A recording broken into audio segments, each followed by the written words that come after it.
Hi, I'm Old Norse specialist Dr. Jackson Crawford, and I just wanted to say a few words with the summer solstice upcoming about the summer solstice in the Old Norse language and in pre-Christian Norse mythology.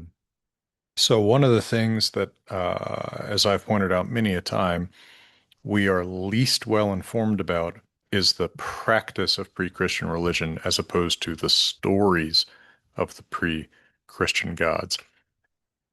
Stories are not necessarily threatening to the Christian missionaries who come in later.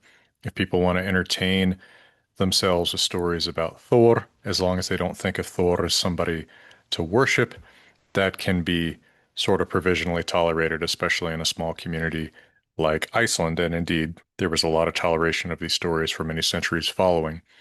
What is threatening to the practice of Christianity is the practice of the previous religion.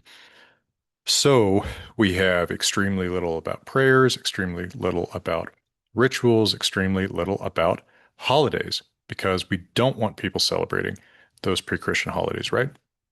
So we just have to piece together little bits of hints about how one might celebrate a holiday like Yule in the pre-Christian Norse world. And Yule is the holiday that we know best. Now, it's often assumed in modern times that Yule corresponds with the winter solstice, but that's not a given. I've talked about in a couple videos how it seems that Yule may actually be later than the winter solstice. And likewise, there is no indication from any Old Norse source that the summer solstice was significant to the Norse. Now, that is not to say that it couldn't have been. It might have been. Certainly, I think that they noticed it. There is a word for it, right? So sometimes I point out, well, there's not even a word in Old Norse for this thing, like with tattoos. And I think it's a pretty good indication that tattooing either isn't practiced or is very, very rare. Uh, but we do know what they call the solar, the summer solstice. It's so the solstice itself is a sol stada. It's actually usually said in the plural sol stodor, literally like a soul, soul, sun stopping or placement. So, you can talk about the summer one or the winter one. This never comes up in a sacral context, right? It only comes up in our Old Norse sources in kind of pedestrian context. This was around the summer solstice, or in something like Rimboigla, an Old Norse text that reflects a lot of foreign classical learning about the sky. We don't see it in terms of there being any sort of holiday, any sort of celebration, any sort of association with a god. So it looks like something that people notice on their calendars. Surely this has a lot to do with the planning of the sequence of agriculture, or perhaps in a martial context when you might raid here, there, or yon, but doesn't seem to have any sort of holiday associated with it. This might be a little bit like how you're probably aware every year when Valentine's Day comes around, just because there's various things to mark it, right? There's hearts and such on things. But if one were to read a story by you about what happened during your February, we might not see very much about Valentine's Day because maybe, nothing significant happened for you. Maybe it doesn't matter that much for you. I think that to a certain extent, our expectation that there should be something significant about the summer solstice for the Norse is conditioned by two things. One is that, of course, in present day Sweden, Midsommar is a really big holiday. It's bigger than Christmas for a lot of people. Um, we were very privileged to spend last Midsommar in Sweden with Grimfrost. We did the whole, putting up the pole and dancing around and everything. It was a lot of fun. Um, but there's no indication that these traditions go back to the Old Norse period. That is not to say those traditions aren't old, but remember, there are a lot of different layers of the past, right? There's many different generations back there, and something can be pretty old by now that doesn't go back to Viking times, right? We see nothing in Viking times about a significant holiday close to the middle of summer, or the raising of these poles as a celebration.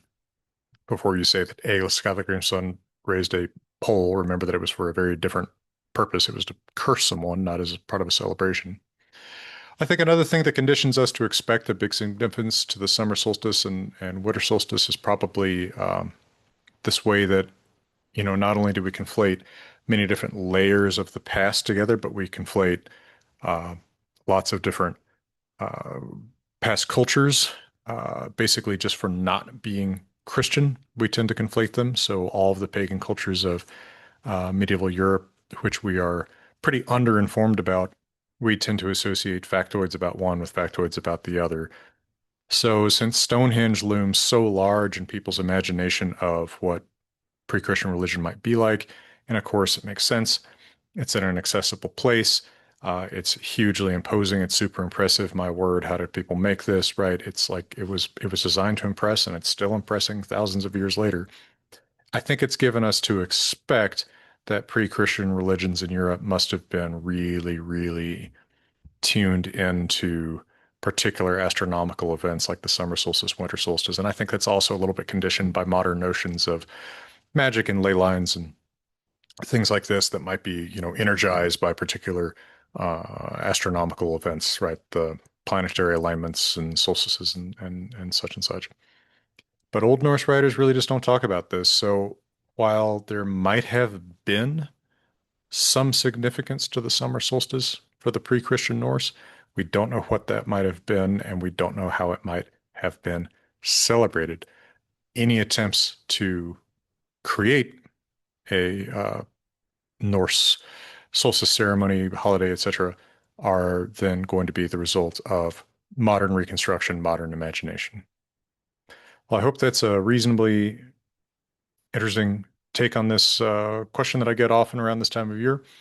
And if you like these free videos about Old Norse language and myth, you should check out the Patreon, where you can also get access to live interviews with great experts. And you should check out my translations of Old Norse mythological stories, such as the Poetic Edda, now available in a second edition that I also finished last year in Sweden at about this time of year.